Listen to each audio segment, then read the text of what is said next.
to it. Well, not too many folks catch him, do they? Pretty good coming from behind, too. Yeah, they did it again today. Dorsett swung in motion to the left. Springs sweeps to the left. And he picks up about 4 out to the Minnesota 40. Scott Studwell is the first Minnesota tackler there. Springs had a cramp when he scored the touchdown a few minutes ago, but seems to be okay now. Raiders 28, Washington 20.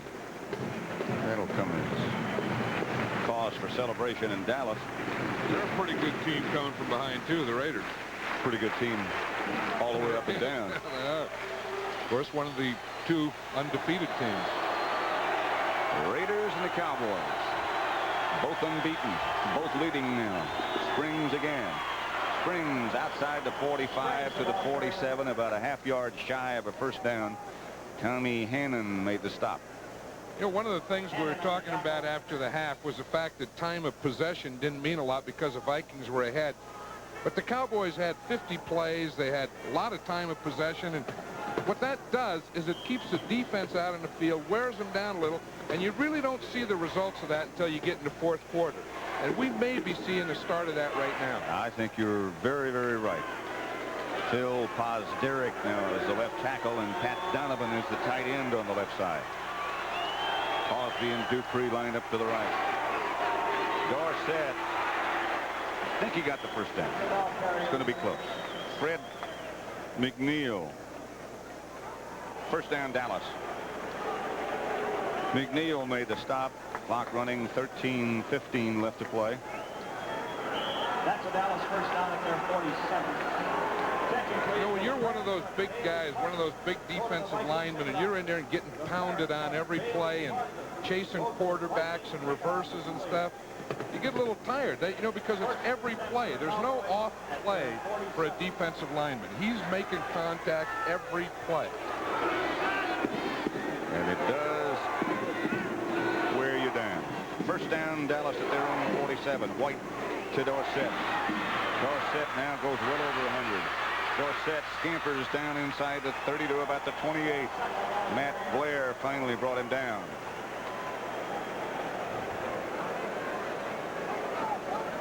.22 carries, 119 yards for Tony after that 19-yard gain. This guy's quickness is still there, isn't it?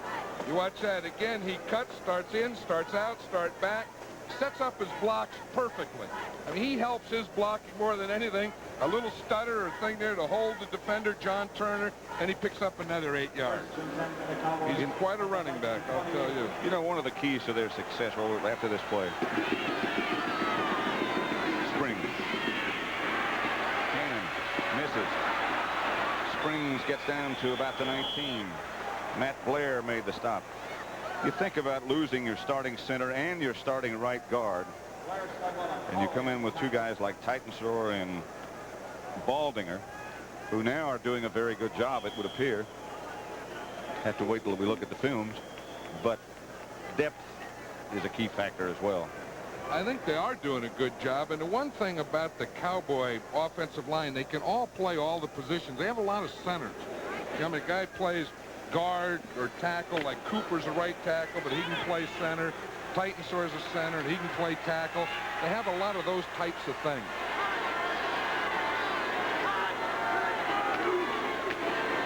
Springs, nothing doing. Very quickly there is Randy Holloway. Didn't fool anybody. But the other thing is don't you get the feeling about the Cowboys that they just do what they have to? Yep. You know, like they were going and they were going to play, and then boom, Minnesota gets ahead, and they say, geez, we better start scoring some points here. And then they get ahead. Now they just kind of settle in and play a little scrimmage. Like you almost wind them up, but don't wind them too tight. I'll tell you, and Tom Landry doesn't like that either. He knows it, but he doesn't like it. I know. 3rd and short, about 1 at the 19. White. Springs has the first down. Down to about the 16. He's had a good day. Both the Dallas running backs. All 3 of the Dallas running backs. Springs 12 carries, 49 yards. The touchdown run you'll remember. Let's watch this. He was going to make a little jump. The linebacker, Studstill, is going to jump too. Now watch this. Studstill starts to jump. Springs starts to jump and just does a little move to the right to miss the jump. You know what I mean? One guy's jumping, the other guy's jumping, but the first jumper missed the second jump. Something like that. First down from the 16. Clock running, 9:45 left to play. Dallas up by 3 and on the move. White. Pass was deflected by Neil Elshire. Intended or aimed in the direction of Butch Johnson, but Elshire knocked it down. It was a good job by Elshire. What you always teach those defensive linemen is you start to rush until the quarterback goes to throw. Then when he starts his motion, you jump up in the air. Now watch this. See, White's there. Elshire gets his hand up. Duck White also has his hand up. They do a good job at that. You know, you rush. When he throws, you don't have to keep going because you're not going to get there. Just stop your rush and put your hands up. White is 18 out of 35 for 168 yards. Dorsett and Springs, the two setbacks. Butch Johnson and Drew Pearson both split wide to the left. And Danny White is not happy with this offensive alignment and calls a timeout. So Dallas will have 2 left. Dorsett didn't know the play. Did you see him? He went up to ask White what the play was. So Dallas leads by 27-24 with 9:40. Washington Redskins. What a year he had last year. One-man game. 2nd and 10 Dallas to Minnesota 16. Handoff is to Dorsett, and Dorsett bounces down to about the 12. Scott Studwell, who's had a very busy day. That's a final score. Baltimore beat Cincinnati 34-31. Baltimore's record now 3-2 and Cincinnati 1-4. Does that surprise you a little bit? Seattle 24, Cleveland 9. Does that surprise you a little bit?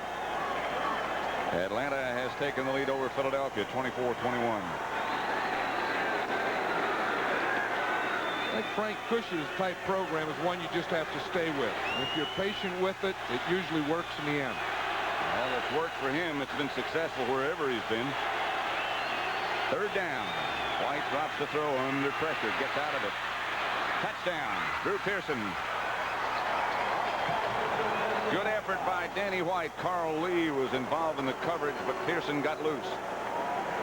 The reason it was a good effort by Danny White is he bought a little time to allow Pearson to get open. Watch this. Here comes Pearson. He's going to start. He's starting to the inside. See, he's waiting now. Now White scrambles a little, has time to find him, and throws that ball right in there. I'll tell you, Carl Lee was there. Just missed it. Just missed the ball. Pretty good throw. Pretty good pattern by Pearson. Result, touchdown. Raphael Septien with Toronto holding. Pearson has caught 6 passes, 62 yards. Septien is true again. It is Dallas 34, Minnesota 24.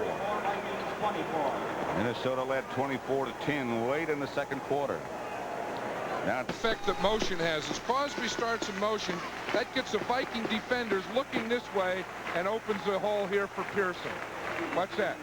Watch him go in motion. Now watch those secondary guys. They're all looking over there to the right at Crosby, and Pearson sneaks right in behind him and a big opening. Pretty good job by Carl Lee, though. I mean, he had a man-to-man all over the field. He just left him alone, and he almost knocked it down.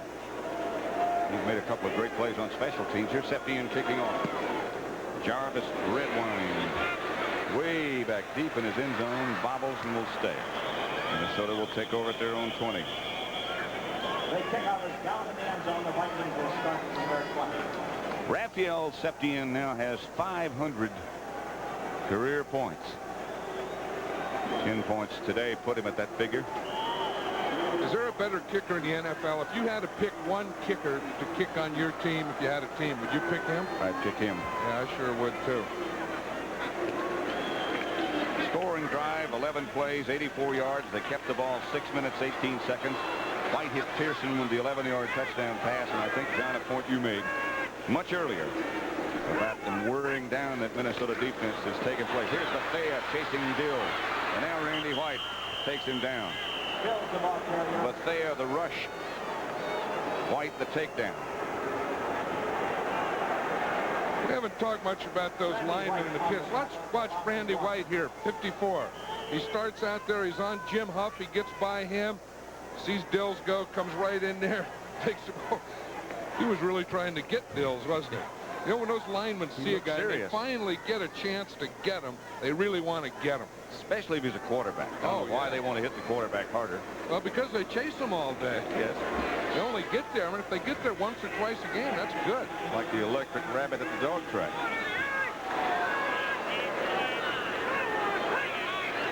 Dills this time goes from the shotgun. Again, but they have put on the pressure. This is Sammy White. White stays on his feet. White out to just shy of midfield. Rod Hill was the defender. Good job by White and by Dills. 28-yard gain and a Minnesota first down. I don't know how Dills got that ball out of there. It looked like he threw it underneath of Bill Bates. Bill Bates was coming on a safety blitz, and he's right on him. I bet he threw the ball underneath his arm. Now watch, Bates comes from the left of the screen. 40, you see, he'll start. Here he comes right now. Now watch, Dills is throwing. Now there's Bates right there. He just kind of threw the ball right around him. Pretty good little move there by Sammy White, too. Excellent. First down, Minnesota. Dills back to throw again. Chase again.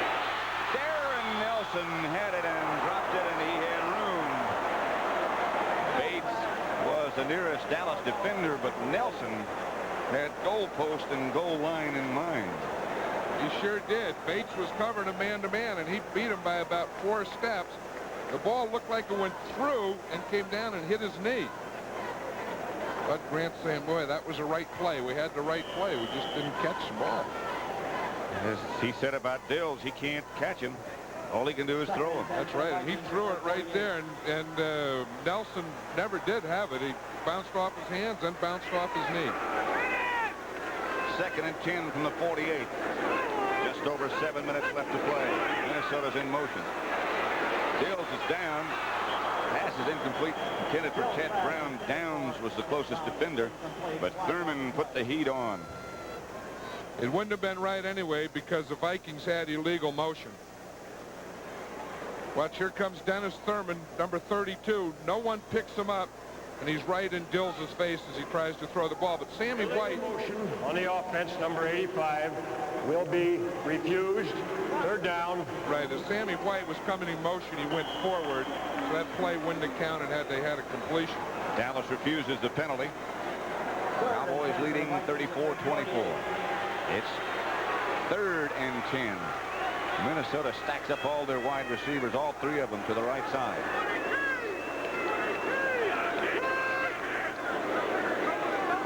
Brown in motion, no running backs. Here come the Cowboys. There go the Vikings. Intercepted by Rod Hill.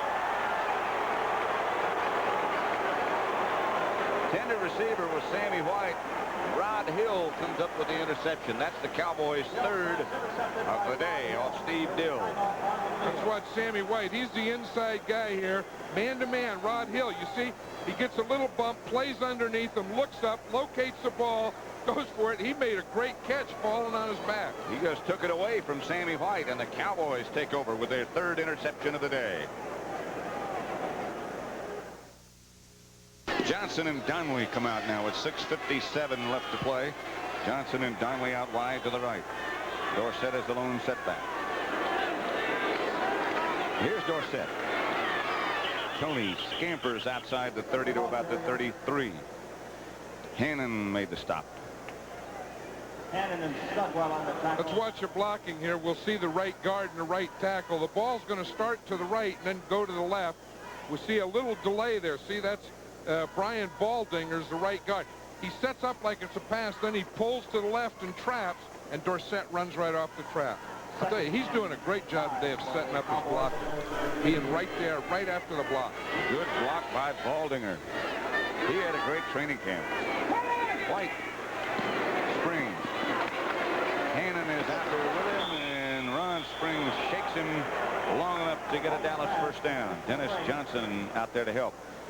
Final score, mercifully, that one is over. 55-14, Green Bay over Tampa Bay. Ooh. That ship has a leak. That one that lives in Tampa Bay. The Raiders 35, Washington 27. Fourth quarter.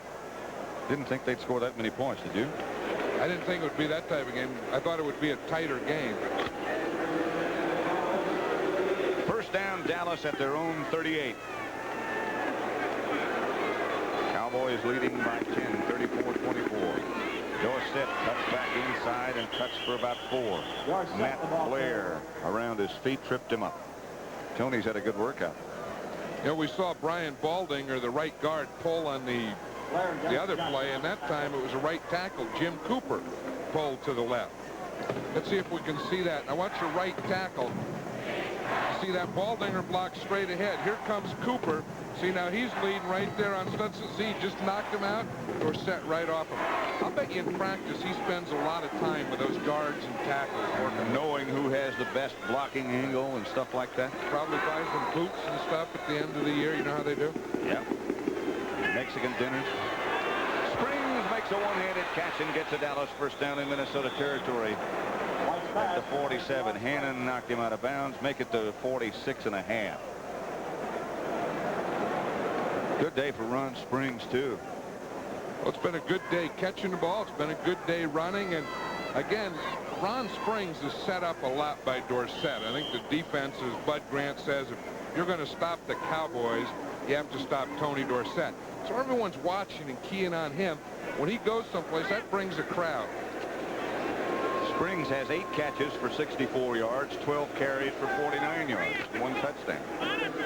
So they both have had good days. And I know what you're saying is not taking anything away from Ron Springs. It's just the presence of Dorsett. It helps. Springs again. Springs barrels for about 6 or 7 down to the Minnesota 39.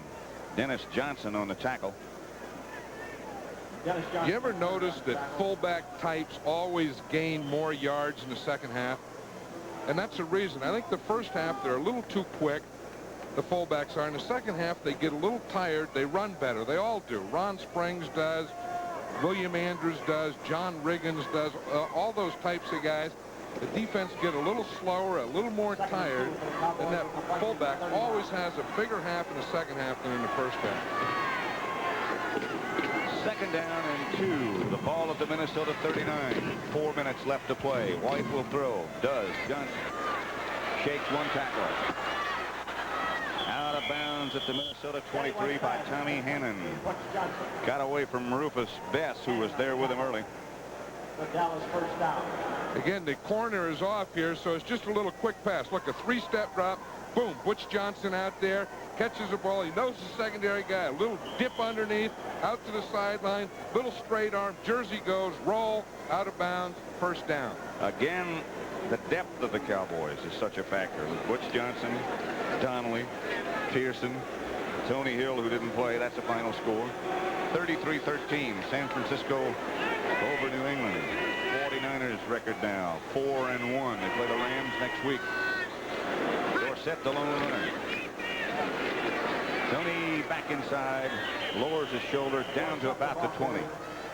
Charlie Johnson made the stop, and again, that is pretty much the story of Dorsett's talent.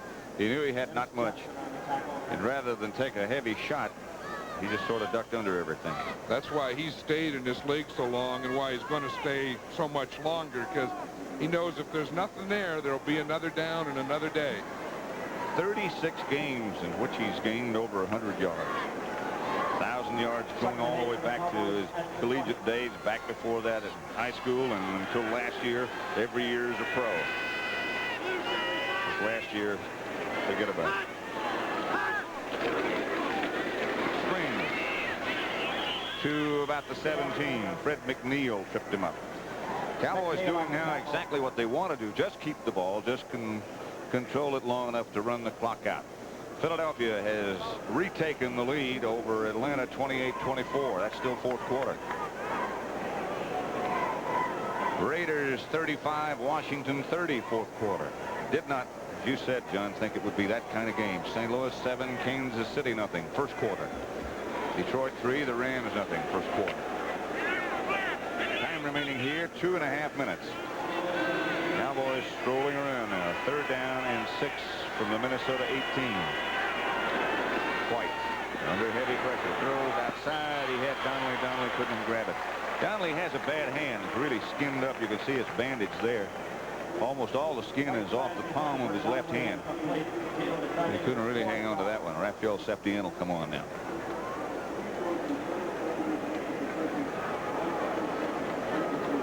It's kind of hard to catch when your hand hurts. Sure is. You know, the things that are normal, that ball just kind of sliding in there. You know, that shock of, you know, hitting a hand is a little much. From 35 yards out, Raphael Septien, 2 out of 3 for today. He missed from 55 yards. Hit twice from 45. Hits from 35. No, I wouldn't look any further if he could be my kicker. And I wouldn't look any further if he could be my runner. Dallas 37, Minnesota 24. 37 points. Dallas has had the ball 37 minutes and 7 seconds. Point a minute. Minnesota's had the ball 19 minutes 57 seconds. Does that come out even? 2:16 left on the clock. Too much for me. I'm just learning that a knee equals 2 feet. Don't need any more of that, man. 2:16 left to play. Septien will kick off and drives it deep. This is Darren Nelson, a yard deep in the end zone, and out he comes, and down he goes. Ron Fellows. Bill Bates down to make the stop. Let's see what it's like going down on the field. There's Bates right there, number 40. You see, he beats his blocker. Some guys just have a nose for that ball. Just kind of locate that. Look at Bates hits him and spins him around. He couldn't even get going again. Darren Nelson couldn't. He's one of those guys that, you know, I bet he just likes to play, that this is fun to him. And then every Monday he gets his paycheck and he says, geez, you get paid for this stuff too? That's fun. I get pregame meals. I get to travel on airplanes, play football. Bunch of nice guys. Nice guys, hang out. Harvey Martin with the pressure on Dills. They run the screen pass to Brown. Some blockers in front, and Dallas has them. Rod Hill made the stop. But Brown still got about 8 yards. Final score, Chicago Bears 31, Denver 14. We'll have the 2-minute notification here at the Metrodome in Minneapolis with Dallas up 37-24. Wait, he says he has good, quick feet. I said, well, what did it used to be? Anyone admits to 310. It used to be 330 or 40 or whatever. It used to be something. He came to camp, they said at 325. That's the used to be weight. Dill. Bates on the tackle. LeCount the receiver. San Diego 6, the Giants nothing. First quarter.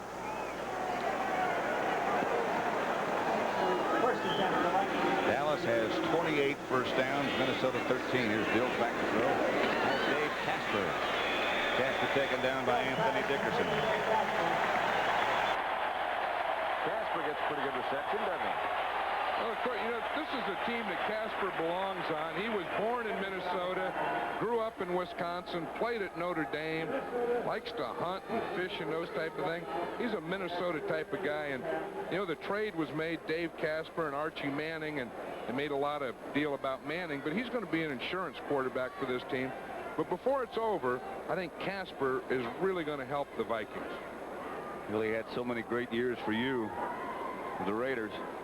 Well, he's one of those guys that can do everything. I think, and Bud Grant will do a good job with him. When he came in, he told Bud Grant, he said, you know, he said, I'm a little backward. And Bud said, I don't care what you are. He said, backward or whatever, just play football forward, and that's okay for me. So Casper said, okay, and got a haircut. Bud says he's one of those guys who is easy to coach, but he wants to know why you tell me to do what I'm supposed to do. He's always, you know, if they had an IQ test that they could give in the NFL, and they put all the players together and they all took this test, Dave Casper would probably end up the winner of that competition. You know, instead of lifting weights from refrigerators and stuff. He looks good in black shoes, too. 2nd and 3.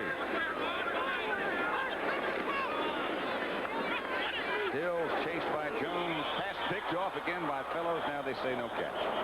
Dill's pass intended for Casper. Dave Casper was the intended receiver that time. Let's see how he's running his patterns. He starts out here. He's in the right there, number 44. We have him isolated all the way. Push him up. Now plant. Now come back. Come back to the ball.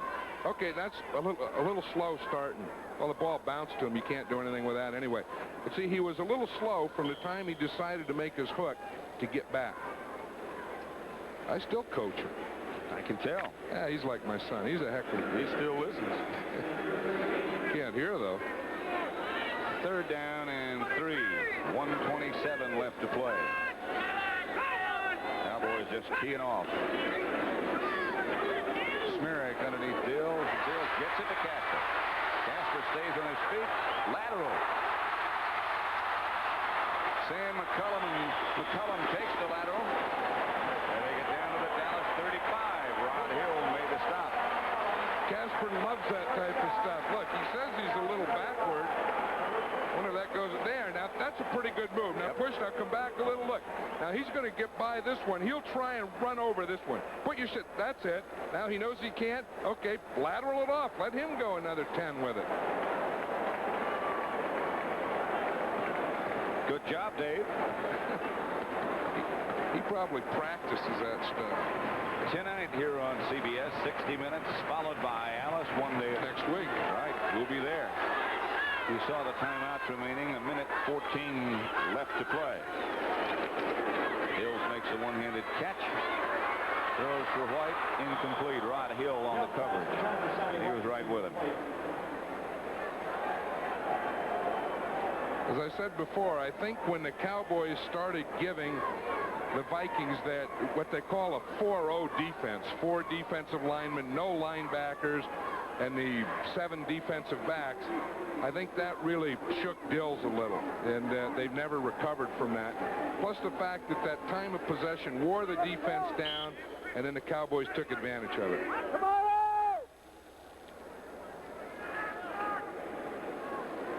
Everson Walls has been rather quiet today. Now he looks at Terry LeCount across from him, with White flanked to the inside. Dills out of the shotgun. Fires high. That one really took off. Casper was in the area, but he had no chance. 1:05 left to play. Cowboys 37, Minnesota 24. You know what's unfair, and Everson Walls did it last night, and everyone tends to do it. You know, I don't fly airplanes. I go other ways, and everyone that has any experience in an airplane will come up and tell me about it. We were in the hotel of the Cowboys, and he couldn't wait to tell me about some flight he had. The landing gear couldn't get down or something. My palms start to sweat. Which make you decide that you're never going to fly. Yeah, I know where I'm staying, but everyone has to tell me.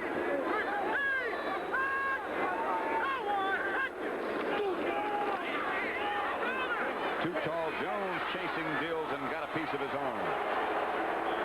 McCullum was the intended receiver, but Dills was big Too Tall looking down at him.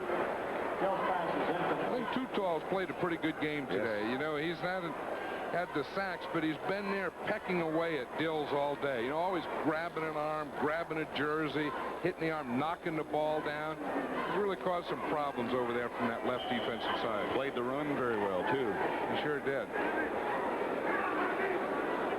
LeCount comes out. McCullum, White, and Marty McDowell all go out wide to the right. Mike Jones also in the game. Dills from the Minnesota shotgun.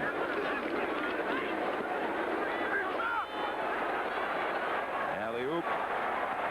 Batted away by Thurman. There's an amazing guy, too, Dennis Thurman. Not big enough, not fast enough, not quick enough, but does a great job. That's right. They said he wasn't big enough or fast enough to play free safety when he played there, so the Cowboys moved him out to corner where you have to be faster and quicker, and he's done an excellent job there. There's a frustrating guy right now. Steve Dills, 53 seconds left. Dallas 37, Minnesota 24. Vikings had been The NFC Central Division leaders with their record of 3-1. Green Bay has already won convincingly over Tampa Bay, so their record will now be 3-2. And they'll be tied for first place with Minnesota. The Bears up their record to 2-3. Dallas will just let it run out.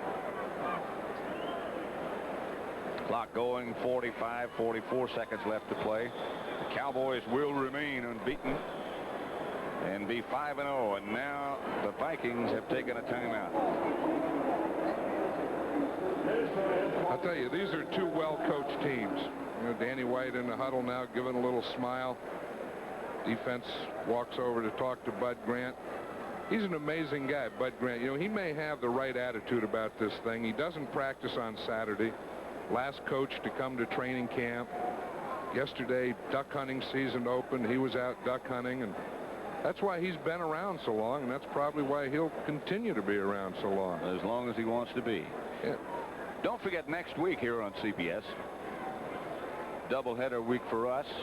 Bay at Dallas, Philadelphia, at the Giants and the Rams in San Francisco.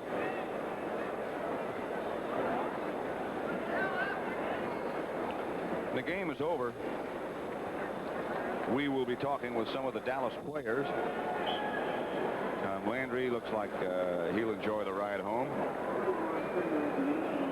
Tom just sort of rolls along. You're talking about Bud Grant. He just sort of said, well, yeah, that's the way it is. Nothing we can do about it. Well, they're two of a kind. Last night I was asking Tom Landry if Tony Dorsett would be able to play well with that cast, and he says, yeah. And I said, geez, I hope he can. Like we asked him about what they were doing on defense. He said, I'm really not sure. Well, Minnesota was ahead 24-10 at one point. Dallas comes back and wins 37-24.